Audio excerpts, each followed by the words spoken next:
And welcome back, ladies and gentlemen, to another episode of the House Talks podcast. The boys are back at it again, and you're just getting us for today. Actually, we had some. I guess one of the reasons why they got just us is because we got a few things to talk about. A lot of cool stuff's been going down.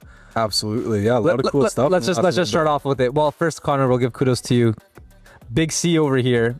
It just so happened to not just get Karan Aujla on his channel, but also getting mentioned by Diljit. I mean, we all got mentioned by Diljit, so that's all of us thing. But he got the arguably number one and number two in the Punjabi music industry the same freaking week. Absolutely, yeah, that was crazy. The Karan Aujla one planned, kind of knew that was happening, but the Diljit repost was wild. If you had to put a poll of who interacted with Karan Aujla and Diljit, and you put all of our faces, and there's a poll, you'd have to pick the name. Oh, you called him a Cajun friend also. Caucasian. Yeah, just didn't want to call him white boy. Chicken burger. Yeah, our white boy friend. Yeah. But anyways, Connor, break it down, bro. How was that, man? Yeah, so the Karan shopping experience, if you guys haven't watched that video, please go watch it. Private shopping with Karan Aujla, great video. It was a lot of fun to film. That was a crazy experience, though, because I didn't know it was happening until about 2 hours before we started filming. So I woke up one morning and was talking to one of our mutual friends, and all of a sudden it was like 10:30. He sends me a text. He's like, "Hey, you make it down in Vancouver by 1. We got to film a video with Karan." And I was like, he didn't specify the last name, and I kind of thought it because we talked about this video, and I was like, okay, cool. Let me just give him a quick call, clear up some details. And he's like, "Yeah, man, Karan Aujla is going to come in. We're going to do some private shopping with him. He's going to spend about half an hour. He's busy. He's obviously working on his next project. He had a song coming out, so he's just a busy man right now." And then, I hopped in my car, made it out there right before we were about to film. And it was a real humbling experience getting my car valeted in Vancouver with a G-Wagon and a Lambo truck behind me. That was a fun one. And yeah, man, it was awesome. So he came in, ended up spending about 90 minutes with us, and obviously did some shopping. I'm not going to spoil the video because you guys have to go watch it, obviously. But it was just a really cool experience. Him and I actually have a mutual friend, somebody who we've had on the podcast before, Jonick, who's directed a couple of his music. Jonick's the man. And no, it was just super cool, man. Got to talk to him a little bit off camera, one-on-one, and really, really humble guy, very nice. When he came in the room, said hi to all of us, asked how we were doing, and was very much just willing to do whatever with the video. And it was really interesting as well because I kind of got to see firsthand a superstar be a superstar. When the camera was on, same person, but it was just a little bit more elevated, and he was focused, and he understands that if you're a superstar, you got to be a superstar. Off camera, super humble guy. He was just chatting with one of you guys, one of the boys. And obviously, he grew up in the Lower Mainland area and Surrey and Abbotsford area, I believe. And it was a great experience. And then hopefully him and I can do some work in the future. And but yeah, overall, very humble guy. And then he had his song "Tell Me" with One Republic just come out the other week, and really good song. My mom actually loves that song too. And it was really cool. Just chatting with him, he was giving me some tips on what to do in the industry. He was telling me, go focus on music videos. I think that'd be a really cool thing for you to do. And it was just it was a great experience. And then he obviously saw the video before he posted it. He seemed to really like it.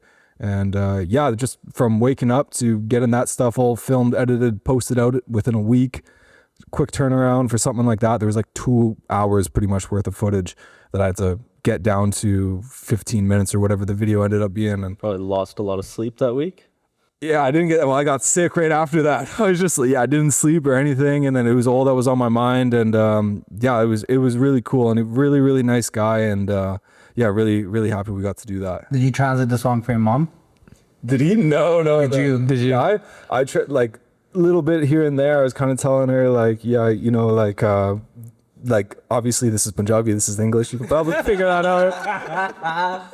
You've been pretty good lately. Yeah. I mean, when you send the video, you're like, guys, need help with translation with this and things like that. Sometimes you're usually on the right track. Spot on, yeah. Yeah, there's only maybe a few words we just change or something. So you've been good. You've been learning. I've been trying, man. I mean, I suck at languages. Obviously took French for 4 years, took Spanish for 4 years, and I feel like my Punjabi is at par with all of those different languages. Spending so much time with us. Absolutely. Yeah. But no, it was a cool experience, and it was cool too because I I actually listened to his music beforehand, like 52 bars, like love playing that in the gym, going off, great song as well. And yeah, no, it was just a really cool experience, and cool for me too, because, you know, like big situation, big spotlight, and then just like being composed and like delivering a good product. I was fairly happy with it with a week turnaround. And yeah, I just like at the end of the day, I was just kind of like, this is like really cool, and this is something I'm gonna remember for quite a while. 100%. And then was it a week later when Diljit reposted us, or was it like a couple days later? I think it was like a week, maybe 2 weeks after. So we did obviously the last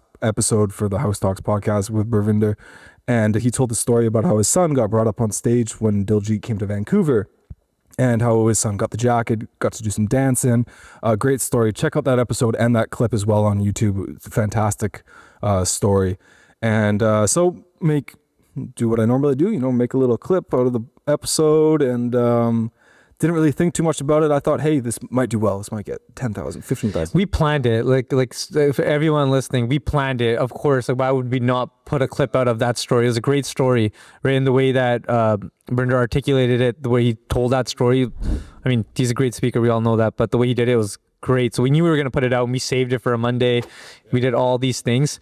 But one thing that made it so cool of how he reposted it was that Diljit actually, we forgot to tag him. In that video, we forgot to tag him.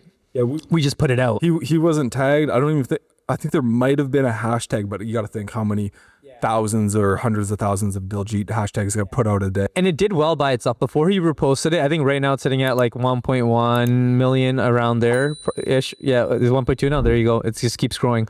And that's the third time we've done that, by the way. Who would have thought? Yeah, look at us go. But anyways, It's none of our faces. yeah, well, that's okay though. That's okay. We're kind of in there. But yeah, we didn't take him. So, and I remember before I went to bed, I think it was like, it started to, like, I remember like that night I checked, okay, 5,000. But before I went to bed, it climbed to like 8. I'm like, oh, damn, not bad. Doing good. Yeah, doing good. I'm like, it's naturally doing well itself. Thought so, whatever. Woke up in the morning. And then like literally, like I'm literally on the toilet, just like on my phone. I'm just like I'm checking, like I see the House Talks. It's just like blowing up a little bit. I'm like, huh.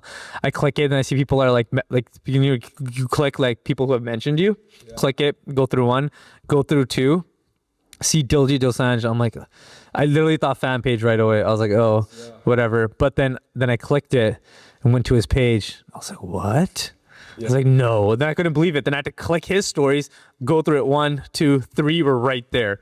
And I was like, what? Yeah, that was wild. Same situation as, I think we were all in that situation. Waking up, you know, first thing, like I was just kind of like, wow, this did really well overnight. And then, yeah, we saw that. Went into a group chat. Just yeah. messaged us. As soon as I opened it, he messaged like, guys, Diljit just reposted us. And I was like, yo, I just saw this. And I got a call from you. Arvin messaged too. That he's like, sick. Do you want to come on now? Diljit, if you are listening, sir, we would love to have you on. We have fun, and I think Hey, definitely come on after that. We are fun guys. we are fun guys. We are fun guys. But now, kudos to you, Big C. You put in a lot of work, bro, with CGS there. The supplemental stuff has been doing great as of late.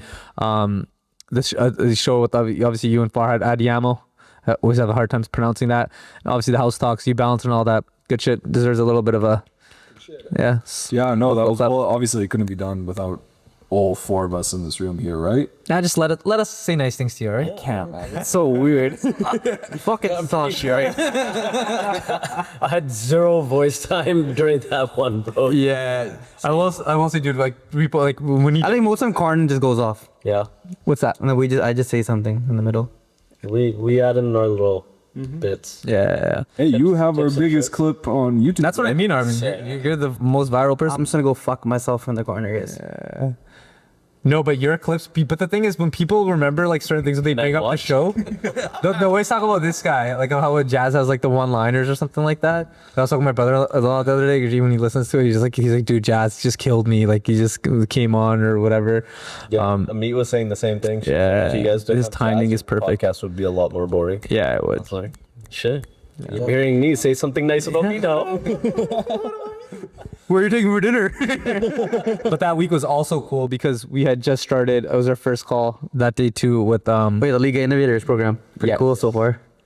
Want to explain what it's about, Karan? Sure. So Leave Innovators, it's an acceleration program for entrepreneurs. So it's a Canada-wide,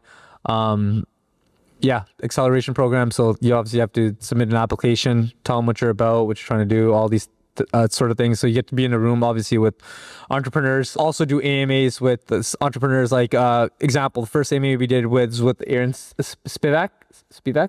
Yeah. He was the founder of Hush Blankets, along with he has a juice company out in the Toronto area, GTA area as well. Does great. But yeah, even that company, what was it, 4 years? He sold for 48 million. Yeah.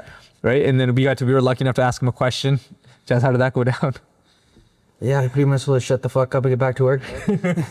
Yeah.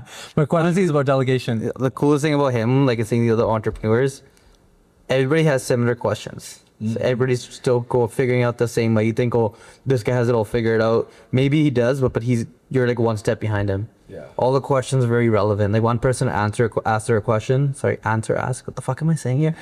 So one person asks a question, everybody in the chat would be like, yeah, I was gonna ask that. Yeah. So it was really cool. So every entrepreneur is kind of in a similar ballpark. Individuals. Yeah. Legit. And every like business, what we notice how we talk to everybody that has businesses to come in the podcast, the path is like the same way, right? You obviously get different challenges, but what we notice, like with all these cool people doing their own thing, everybody's very similar.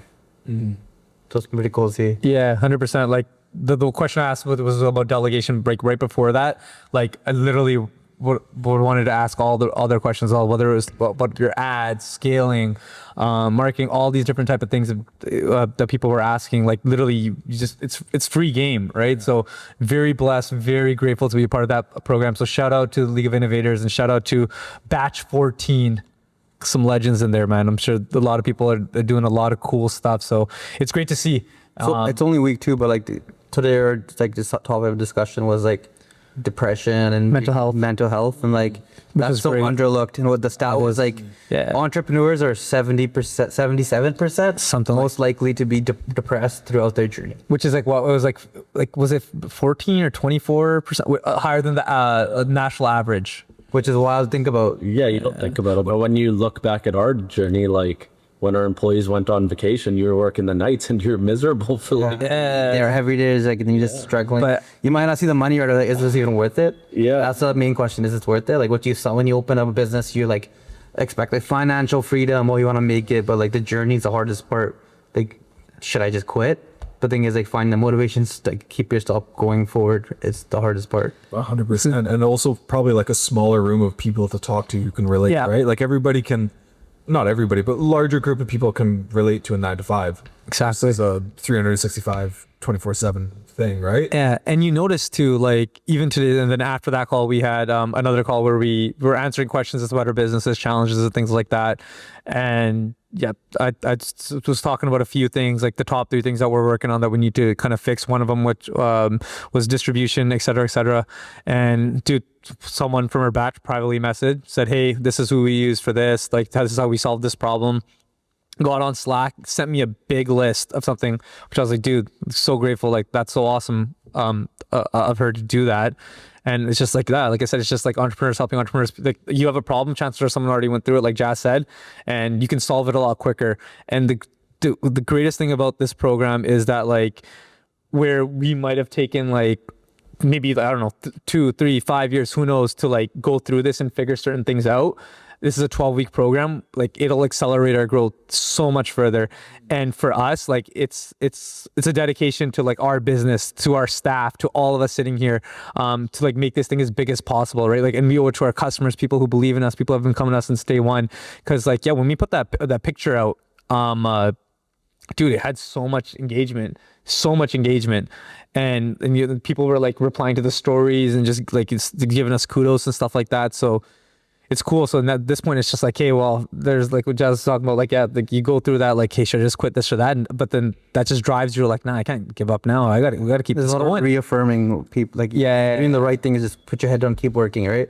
Yeah. But the main thing is still having time for yourself, so you're actually in the mental like good spot to keep going forward. Yeah. Rather than just working your ass off and not having time for yourself, and then eventually like going to the end and just fucking collapsing, right? Yeah. But what was a movie Die Hard reference he said? Oh, like where he was just so cool and calm, like where he's about to fall off the building. But then he slipped. Yeah, and then he slipped, and that's when he was like, you saw he was like in a state of panic and stuff like that. Yeah. But yeah, man, it's a crazy journey, even for us. Like we've done well, we've done good. Like we have challenges in our business, just like everybody else has challenges in their business, and we're obviously constantly overcoming them. Like when it seems like we're getting ahead, something comes and kicks us, brings us down, and we got to get up again, brush ourselves off. The coolest thing was like the camaraderie, because you don't really get to talk to and engage other entrepreneurs. Our batch is pretty dope, right? Like everyone's like commenting, you say something, like they'll reply like, yeah, sick, this and everybody's that. supporting each other, which you honestly, when you think of entrepreneurs, everybody's trying to make it, they're not going to help you. But this program, I realized like everybody's willing to help each other. Which goes back to, remember that one entrepreneur that I messaged when we first started the store? Yeah. I'm not going to say his name, but anyways, he's in the industry, and I messaged him just about like, you know, just to, straight dickhead, just to get some game. And then he's just like, no one helps each other in this industry. He's like, I'm too big for you guys. Yeah, it's just stated how he's too big for us. And now I haven't heard of him since, to be honest with you, like nothing. Anyways, actually we have, but I won't say so why, because it'll give it away. But anyways, yeah, shit like that. So it's like, you know what, dude, since then I'm like, that just lit a fire under my ass again. Not everyone's like that either. No, they're not. It's like a one-off. Yeah. 9 times out of 10 you meet someone and they'll actually give you a proper response to your question. Yeah. But like how often is like you sit with other entrepreneurs, right? Get talk about things to go through.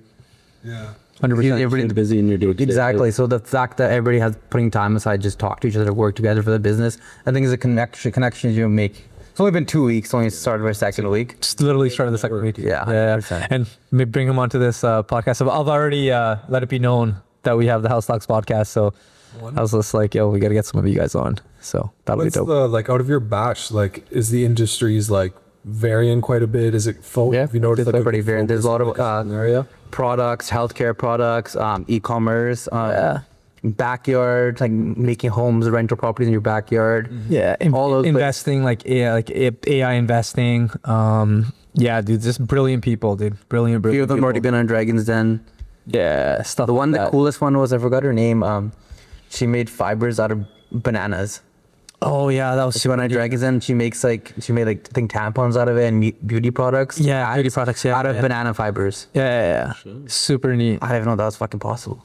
That's what I mean. There's some brilliant people out there. Like that's what they It's a say. reality check. You ain't shit, dog. Yeah, that's what they say. You always want to be in rooms where people are better than you. And like literally the first call when we got in there, I'm like, yes, you feel it right away.